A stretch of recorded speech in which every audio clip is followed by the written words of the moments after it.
नमस्कार दोस्तों, स्वागत है आपका हमारे चैनल में। हमारी आज की कहानी एक बेहद ही भावनात्मक और प्रेरणादायक कहानी है जो आपके दिल को छू जाएगी, इसलिए इसे अंत तक जरूर देखिएगा। इस कहानी से आपको बहुत कुछ सीखने को मिलेगा। इसका शीर्षक है सच की लड़ाई। चलिए कहानी शुरू करते हैं। दिल्ली का एक मध्यम वर्गीय परिवार का मोहल्ला।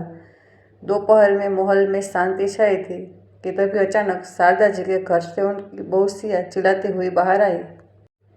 उसके साड़ी के पल्लू में आग की लपेट थी। बचाओ बचाओ को मुझे बचाओ, मैं जलकर मर जाऊंगी। मेरी सास मुझे जलाकर मार देना चाहती है। माँ जी, आपने मेरे साथ ऐसा क्यों किया? मैंने आपका क्या बिगाड़ा था? मेरी गरीब माँ के पास इतना पैसा नहीं है कि आपकी माँ को पूरा कर पाए। सिया लगातार रोकर चिल्ला रही थी और तभी उसने अपनी साड़ी उतार कर फेंक दी। मोहल्ले वाले इकट्ठा हो गए। एक औरत आई और सिया को एक शॉल ओढ़ाया। मोहल्ले वाले शारदा को चिल्ला चिल्ला कर बाहर बुलाने लगे। शारदा, बाहर आओ। तुम इतनी घटिया हरकत कैसे कर सकती हो? दहेज के लालच में अपनी बहू को जलाकर मार रही थी। तभी सिया सख्त और कठोर आवाज़ में गुस्से से अपनी सास से कहती है, माँ जी, मैंने आपका बहुत अत्याचार सह लिया। अब मैं आपके खिलाफ केस करूंगी और आने दीजिए आपके बेटे को, उसे भी आपकी इस हरकत के बारे में बताऊंगी। शारदा देवी अचंभित भाव से खड़ी थी। उन्हें समझ ही नहीं आ रहा था कि क्या बोले। उन्होंने हाथ जोड़कर कहा, मैंने कुछ नहीं किया, मुझे तो इस बारे में पता भी नहीं। मैं तो अंदर अपने कमरे में थी। यह आग कैसे लगी मुझे सच में नहीं पता। सिया कमरे में गई, कपड़े बदले और बाहर आकर बोली, आपको आपके कर्मों की सज़ा में दिलवा कर रहूँगी माँ जी। इतना कहकर सिया वहाँ से सीधा पुलिस स्टेशन चली गई। शारदा जी आवक सब देखती रह गई। मोहल्ले वाले उन्हें दोषी समझ बुरा भला बोलकर चले गए। कुछ मोहल्ले की महिला वहाँ रुकी थी ताकि शारदा जी भाग न पाए। शारदा जी का दिल बैठा जा रहा था। वह उन औरतों से कह रही थी, देखो बहनों, मैंने कुछ नहीं किया। मैं तो इस मोहल्ले में तो 2-3 साल से रह रही हूँ। आप लोग तो मुझे देख ही रहे हो। मैंने अपनी बहू से कभी ऊंची आवाज़ में बात भी नहीं की। उनमें से एक औरत बोली, हम तो आपको बहुत अच्छा समझते थे, यह है आपका असली रूप। 2 घंटे बाद पुलिस आई और शारदा जी को गिरफ्तार करके ले गई। वो लगातार कहती जा रही थी, मैंने कुछ नहीं किया। सिया झूठ बोल रही है। लेकिन लेडीज पुलिस ऑफिसर ने उन्हें 2-3 थप्पड़ लगाए और कहा, दहेज की लालची बुढ़िया अपनी बहू को दहेज के लिए जलाकर मारना चाह रही थी। देखे तुझे कितनी बुरी सजा दिलवाते हैं हम। पुलिस वालों ने जाकर शारदा जी को लॉकअप में बंद कर दिया। शाम को रमन घर आया। सिया ने रो रो कर रमन को सारी बातें बताई। रमन को विश्वास ही नहीं हो रहा था कि उसकी माँ ऐसा कर सकती है। उसने सिया को समझाते हुए कहा, देखो सिया, माँ कभी ऐसा नहीं कर सकती। माँ ने बचपन से मुझे अकेले पाला है। मैं माँ को बहुत अच्छे से जानता हूँ। माँ पैसों के लालची कभी नहीं हो सकती। जरूर कुछ और बात है। मैं माँ से मिलने चाह रहा हूँ। सिया रमन को समझाती रही, लेकिन रमन ने उसकी एक बात न सुनी। वो सीधा माँ से मिलने पहुँचा। शारदा जी लोगों के अंदर दीवार से टिक कर बैठी, आंखें बंद करके आंसू बहाए जा रही थी। उनके साथ और भी कैदी बंद थे जो उन्हें कोस रहे थे। देख रही है, इसके मरने का समय आ गया। पर लालची बुढ़िया का लालच नहीं गया। शारदा के दिल में यह सारी बातें तीर की तरह चुभ रही थी। तभी उन्हें किसी ने आवाज़ दी, माँ, यह रमन था। शारदा दौड़ कर आई और रोते हुए कहने लगी, बेटा, मैंने कुछ नहीं किया, मुझे नहीं पता सिया ऐसा क्यों कर रही है। मैं तो कमरे में थी जब यह सब हुआ। रमन ने भी आंसू बहाते हुए माँ का हाथ थाम लिया और भावुक होकर बोला, मैं जानता हूँ माँ, आपने कुछ नहीं किया। मैं आपको यहाँ से बाहर निकाल कर रहूँगा। तब तक वहाँ से कांस्टेबल ने कहा, आपके मिलने का समय हो चुका है, अब आप जाइए। रमन अपनी माँ को उदास भरी नज़रों से देखते हुए वहाँ से चला गया। शारदा जी लोगों के बाहर हाथ निकाल के अपने बेटे को जाते देखते रह गए। आंखों से आंसुओं की धार रुक नहीं रही थी। शारदा जी की शादी बहुत कम उम्र में हो गई थी। शादी के कुछ साल बाद वह गर्भवती हुई। जब रमन पेट में था तभी उनके पति का देहांत एक एक्सीडेंट में हो गया। उनके पति गन्ने की मिल में मजदूरी करते थे। उनके जाते ही जैसे शारदा जी की दुनिया उजड़ गई। घर में बूढ़े सास ससुर थे, उनका भी देखना था। और पेट में बचा। अपने खुद से बाहर आकर शारदा जी ने मन ही मन ठाना कि वो अपने बच्चे के लिए संघर्ष करेगी। शारदा जी ने अपने ससुर को रहते रहते धीरे धीरे अपनी पढ़ाई पूरी की। पढ़ाई के दौरान ही रमन का जन्म हुआ। रमन के जन्म के बाद से शारदा जी ने धीरे धीरे दूसरों घरों में जाकर काम करना शुरू किया। इसी बीच ससुर भी चले बसे। अब उनकी मुश्किलें और भी ज़्यादा बढ़ गई। उनके पास एक छोटा सा बच्चा था जिसे उन्हें पालना था। अपने बच्चे को हाथ में लेकर वो घर घर जाकर काम करती और रात में आकर पढ़ाई करती। इतने संघर्षों के बाद उन्होंने अपने बेटे को पढ़ाया, लिखाया और काबिल बनाया। आज उनका बेटा एक सरकारी अफसर था, जिसकी उन्हें बहुत खुशी और गुरूर भी था कि उनकी मेहनत और संघर्ष रंग लाई। रमन की नौकरी दिल्ली में लग गई थी, इसलिए रमन अपनी माँ को लेकर दिल्ली ही आ गया। इससे पहले वह इलाहाबाद में रहते थे। दिल्ली आने के बाद कुछ ही महीनों में रमन को सिया से प्यार हुआ और इस बात को रमन ने अपनी माँ से बताया। शारदा जी ने खुशी खुशी इस शादी के लिए मान गई।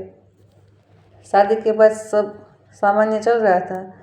सिया से शारदा जी को कोई शिकायत नहीं थी, लेकिन सिया के मन में धीरे धीरे शारदा जी के लिए कड़वाहट बढ़ती जा रही थी। कारण था कि रमन अपनी माँ को बहुत मानता था। जब भी ऑफिस से आता तो सीधे अपनी माँ के पास बैठता, उसने हालचाल पूछता, उनके लिए कुछ ना कुछ बाहर से लाता रहता। कोई भी काम करने से पहले अपनी माँ से जरूर पूछता। वो सिया को भी समान प्रेम सभी देता, बस सिया को रमन पर एकाधिकार चाहिए था। ऊपर से शारदा जी सिया को नई गृहस्थी को कैसे चलाना है यह सब बताती रहती। छोटी मोटी बात पे उसे टोक देती ताकि वह और अच्छे से उस काम को समझ पाए, पर सिया को लगता कि वह उसे कंट्रोल करने की कोशिश कर रही है। जब भी रमन से शारदा जी को लेकर कुछ कहती, रमन अपनी माँ का नाम सुनते ही सिया को वही रोक देता। रमन कहता, देखो सिया, मैं तुम्हें दुनिया की सारी खुशी देने को तैयार हूँ, लेकिन तुम मेरे और मेरी माँ के बीच आने की बिल्कुल कोशिश मत करो। मेरी माँ मेरे लिए भगवान से बढ़कर है। उन्होंने बहुत ही संघर्ष के साथ मुझे पाला है। सिया मन ही मन कूट कर रह जाती। सिया यह सारी बातें अपनी माँ से फ़ोन पर बताती रहती। उसकी माँ अक्सर उसे कान भरती और कहती, इस बुढ़िया से पीछा तुम क्यों नहीं छुड़ा लेती हो? आखिर रमन इतनी अच्छी नौकरी करता है, तुम लोग कहीं बाहर चले जाओ या अपनी सास को कुर्ती वृद्धाश्रम में छोड़ दो। सिया रूठे हुए आवाज़ में जवाब देती, हाँ माँ, मैं तो छोड़ दूँ, लेकिन तुम्हारे दामाद ही तो तैयार नहीं होते। एक दिन मैंने उससे कहा भी था कि माँ दिन भर घर में अकेले रहती है, क्यों ना उन्हें वृद्धाश्रम छोड़ दिया जाए, लेकिन वह तो मुझ पर ही भड़क गए। हाथ उठाते उठाते रह गए। कई दिनों तक मुझसे बात भी नहीं की। अब तुम ही बताओ कि ऐसे में मैं कैसे उन्हें उनकी माँ से अलग करूं? तब सिया की माँ ने उन्हें यह तरकीब सुझाई। उन्होंने कहा, देख सिया, अगर रमन अपनी माँ से अलग नहीं हो रहा तो तू रमन को ही दूर कर दे। सिया आश्चर्य से बोली, तुम कहना क्या चाहती हो? मेरी कुछ समझ नहीं आ रहा। सिया की माँ ने कहा, देख, हम गरीब हैं, यह बात सच है, और हमने तुझे दहेज में उतने रुपये भी नहीं दिए जितने कि रमन को मिलने चाहिए थे। क्योंकि रमन सरकारी नौकरी करता है तो कोई भी उसे मोटा पैसा देने को तैयार था, लेकिन रमन ने बिना दहेज लिए ही तुमसे शादी की। अगर तू थोड़ा दिमाग लगाए तो अपनी सास को दहेज प्रताड़ना केस में फंसा सकते हैं। चार दीवारी में क्या होता है यह बाहर वालों को क्या पता। सिया पहले इस बात के लिए मना करती रही, लेकिन कुछ दिनों में मान जाती है और उसके बाद ही वह सारा नाटक रचती है। इधर शारदा जी लोकअप में आंसू बहा रही थी। तभी सिया अपनी माँ के साथ वहाँ आती है और बोलती है, माँ जी, मैंने आपसे कितनी बार कहा कि आप घर लौट जाइए, प्रयागराज चले जाइए या किसी वृद्धाश्रम भी चले जाइए, लेकिन हमें अपनी ज़िंदगी जीने दीजिए। लेकिन ना आप माने ना आपका बेटा। आप देखिए मैं कैसे आपको आपके बेटे से अलग करती हूँ और आपके आगे की ज़िंदगी नरक बनाती हूँ। शारदा जी ने कठोर और आत्मविश्वास भरे शब्दों के साथ सिया को जवाब दिया, सिया, तूने यह बिल्कुल अच्छा नहीं किया है। मैं तो तुझे अपनी बेटी मान रही थी, लेकिन तुमने मुझे दहेज के झूठे केस में फंसाया। अब तू देखना, यह तेरी जिंदगी की सबसे बड़ी गलती साबित होगी। इस गलती को तुझे सुधारने का मौका भी नहीं मिलेगा। सिया कुटिल मुस्कान के साथ शारदा जी को जवाब देती है, देखते हैं माँ जी क्या होता है। वैसे भी मेरा केस बहुत स्ट्रॉन्ग है। मोहल्ले वालों ने भी देखा है मुझे चलते हुए, और घर में आपके अलावा कोई और नहीं था। सुना है कोई वकील आपका केस लेने को भी तैयार नहीं हो रहा। आपको उम्र कैद होने से कोई नहीं रोक सकता। और फिर देखिएगा आपके जेल जाते ही मैं कैसे रमन के साथ एक खुशहाल जीवन शुरू करूँगी। शारदा जी ने भी उसी भाषा में उसे जवाब दिया। सिया हुआ तो समय ही बताएगा। सच परेशान हो सकता है लेकिन कभी पराजित नहीं हो सकता। यह बात तुम्हें भी समझ आ जाएगी। सिया वहाँ से मुस्कुराते हुए चली जाती है, लेकिन शारदा जी मन ही मन संकल्प लेती है कि सिया का सच दुनिया के सामने लाकर रहूँगी। इधर रमन वकील की खोज में जुट जाता है। वो कई वकीलों से मिलता है, लेकिन कोई भी वकील इसे केस को लड़ने के लिए नहीं मानता। सबका एक ही जवाब होता है, आपका केस बहुत वीक है। ऐसे केस में ससुराल पक्ष का जीतना लगभग नामुमकिन है। रमन परेशान हो गया। अगले दिन रमन अपनी माँ के पास आया और भावुक होकर रोते हुए बोला, माँ, मैंने बहुत सारे वकीलों से बात की, लेकिन कोई भी हमारा केस लेने को तैयार ही नहीं हो रहा। मुझे समझ नहीं आ रहा कि मैं क्या करूं। शारदा जी ने रमन का हाथ पकड़ के विश्वास के साथ कहा, तू चिंता मत कर बेटा, कल हमारे केस के हियरिंग है। मुझे भगवान और कानून पर पूरा भरोसा है। तू देखना, मैं बेगुनाह हूँ और यह बात मैं साबित करके रहूँगी। भले ही हमें वकील नहीं मिल रहा हो, लेकिन कानून मुजरिम को भी हक देता है कि वह अपना पक्ष रख सके। अगर उसे वकील न मिले तो इतना कहकर शारदा जी आत्मविश्वास के साथ मुस्कुराती है। रमन भी अपनी माँ के आत्मविश्वास पर मुस्कुराता है और कहता है, हाँ माँ, मैं तो भूल ही गया था कि आप आसानी से यह कर सकती है। रमन लौट जाता है। रमन ने सिया को घर से भगा दिया था क्योंकि उसे पूरा भरोसा था कि उसकी माँ गलत नहीं है और सिया ने उन पर गलत इल्ज़ाम लगाया था। सिया उसी शहर में अपने मायके आ जाती है। कोर्ट की पहली हियरिंग शुरू होती है। सिया ने एक अच्छा सा वकील हायर किया था अपने केस के लिए, लेकिन शारदा जी के केस के लिए अभी तक कोई वकील नहीं मिला था। जज ने शारदा जी से पूछा कि आपके केस के लिए कोई वकील नहीं है। शारदा जी ने बहुत ही सहजता से जवाब दिया, ऑनर, वकीलों को लगता है कि मेरा केस इतना कमज़ोर है कि इस केस को कोई जीत ही नहीं सकता, इसलिए मुझे वकील नहीं मिला। मैं आपसे गुजारिश करना चाहती हूँ कि मुझे अपना केस खुद लड़ने दिया जाए। इस बात का अधिकार मुझे कानून देता है। सिया ने व्यंग्यात्मक मुस्कान के साथ अपनी माँ से धीरे से कहा, अब यह बूटिया अपना केस लड़ेगी। कुछ पता भी है इसे। अब इसे भगवान भी नहीं बचा सकते माँ। इतना कहकर दोनों माँ धीरे से मुस्कुराने लगी। सिया का वकील सूर्यनाथ अपनी दलील पेश करते हैं। वो कहते हैं, योर ऑनर, 25 तारीख की दोपहर में शारदा देवी ने मेरी क्लाइंट सिया पर पेट्रोल डालकर आग लगाने की कोशिश की। जब वह रसोई में काम कर रही थी, उन्होंने पीछे से उनके ऊपर पेट्रोल डाला और आग लगा दी। वो तो किस्मत अच्छी रही कि आग सिया के पूरे शरीर पर नहीं लग पाई और सिर्फ साड़ी पर लगी। वह भाग कर बाहर आ गई और मोहल्ले वाले ने उन्हें बचा लिया, वरना उस दिन मेरी क्लाइंट शायद बच भी नहीं पाती। और इस बात की गवाही के लिए मैं मोहल्ले के कुछ लोगों को इस अदालत में पेश करना चाहता हूँ। जज ने सिया के वकील को इजाज़त दी। एक एक करके मोहल्ले के 4 से 5 लोग आए और सब एक ही गवाही दिए। जज साहब, उस दिन दोपहर में सिया अचानक अपने घर से आग की लपटों के साथ बाहर आई। उनके साड़ी पर आग लगी थी और वह बार बार मदद के लिए चिल्ला रही थी और कह रही थी कि उनकी सास ने उन्हें दहेज के लिए मारने की कोशिश की। हम लोगों ने उनकी जान बचाई। अदालत में बैठे सभी लोग शारदा देवी को नफरत की नज़र से देखने लगे। सब आपस में बात बनाने लगे, कितनी दुष्ट औरत है, शक्ल से देखो कितनी मासूम बन रही है, लग रहा है कितनी दुखियारी है, और देखो कितना घिनौना काम की है। सिया के वकील ने सिया को कटघरे में बुलाने की इजाज़त मांगी। सिया आंखों में आंसू लिए जाकर कटघरे में खड़ी हुई। सिया के वकील ने पूछा, सिया जी, क्या आप बता सकती है कि उस दिन आपके साथ क्या हुआ? सिया आंखों में आंसू लिए अपना पल्लू सर पर रखकर रोते हुए सारी बातें बताने लगी। जज साहब, मैं उस दिन दोपहर का खाना बना रही थी।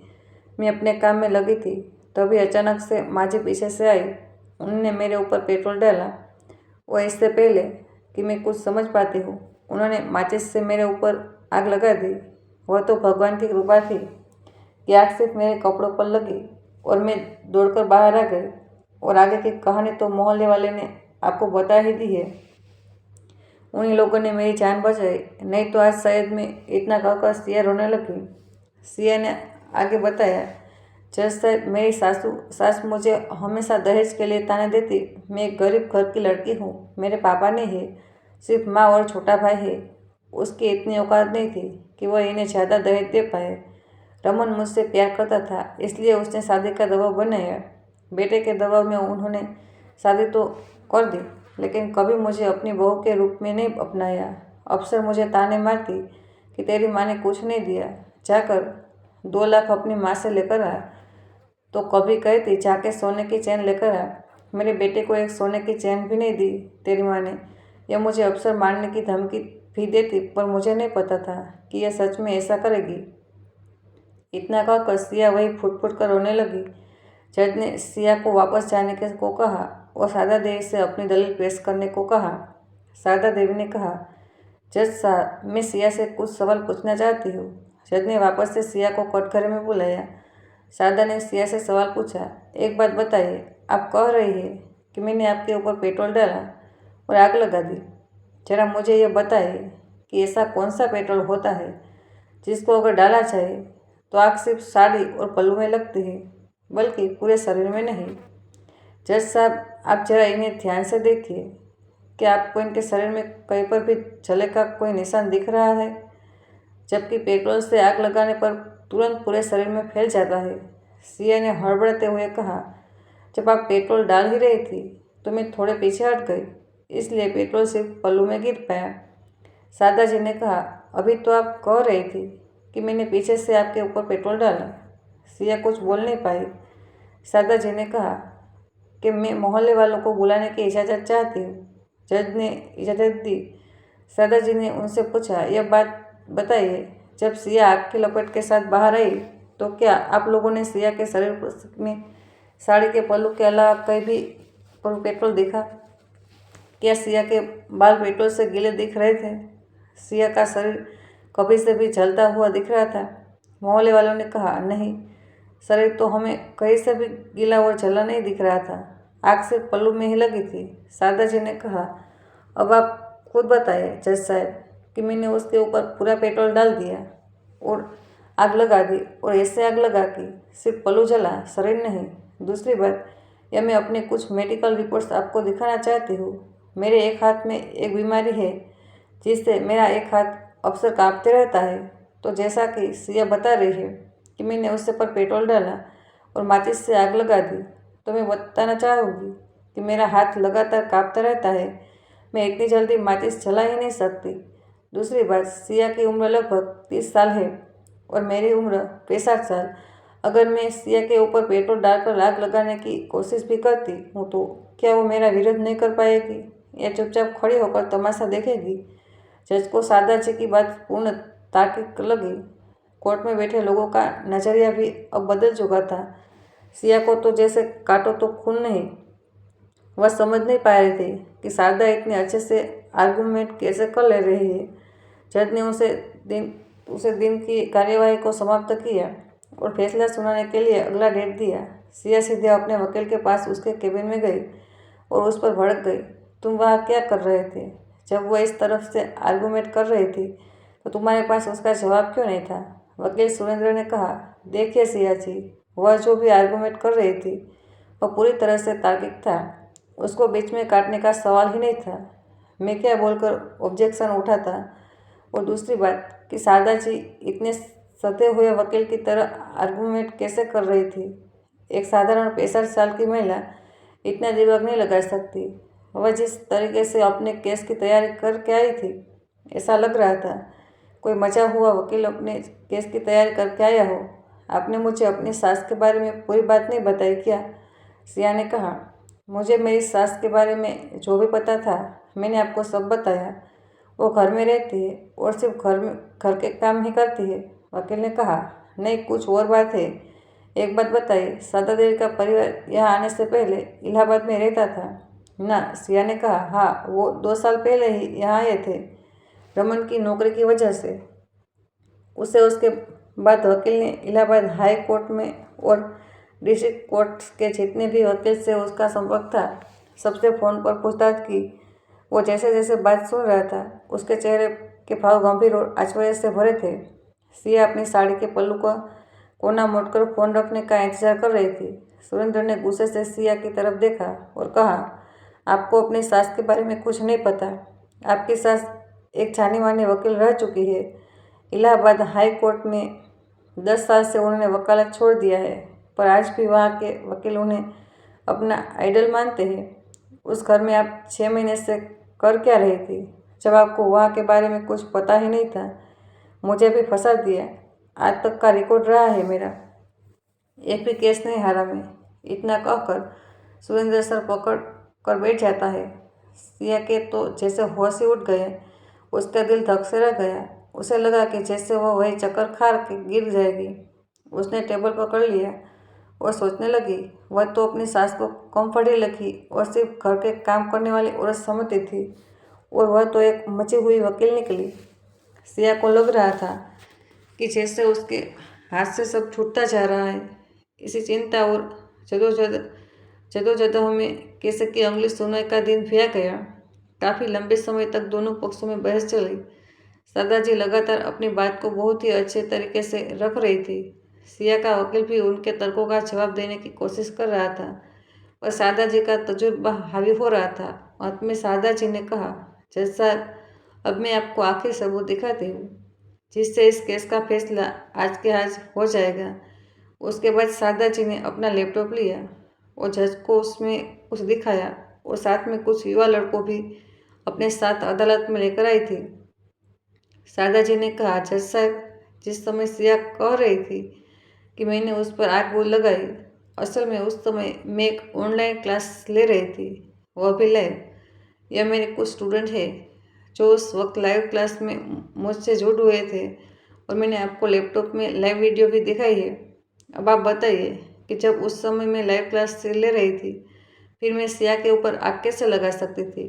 दरअसल जज साहब, मैं यह बात भूल गई थी कि जिस वक्त यह सब हो रहा था, उस वक्त मैं अपने कमरे में क्लास ले रही थी, और यह आपको सबूत मैंने दिखा दिया है। इसके बाद इस केस में कोई दम नहीं रह गया। सिया उन पर झूठा इल्ज़ाम लगा रही थी। अदालत में बैठा हर कोई सन में रह गया। सिया को तो जैसे चक्कर आ रहे थे। अभी केस उसके हाथ से जा चुका था, और सिर्फ केस ही नहीं, उसके साथ पूरा जीवन, उसका पति, सब कुछ उसके हाथों से फिसल चुका था। सिया सर पकड़कर वहीं बैठ गई। जज साहब ने फैसले के लिए अगली डेट दी। अगली डेट में जब सुनवाई हुई तो सादाजी के पक्ष में फैसला हुआ।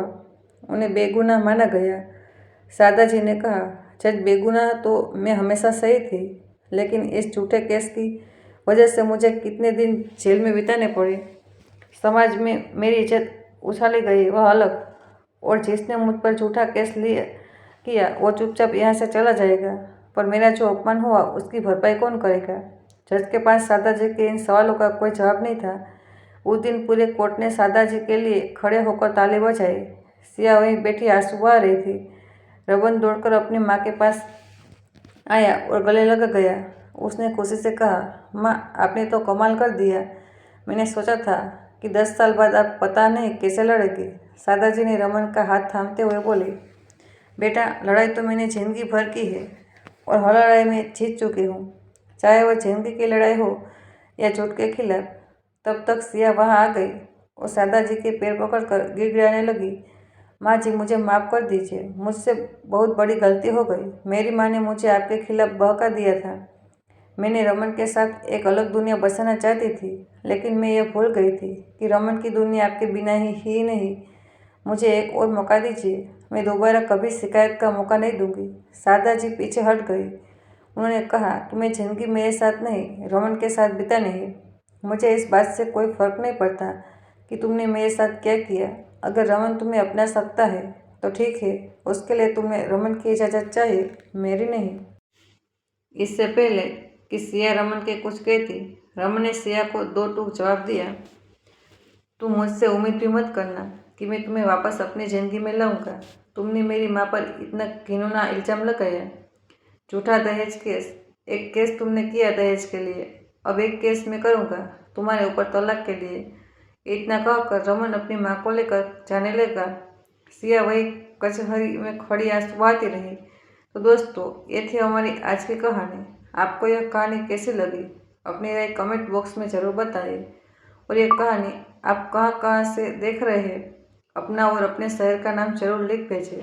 और कहानी पसंद आए तो वीडियो को लाइक, चैनल को सब्सक्राइब करना ना भूलें।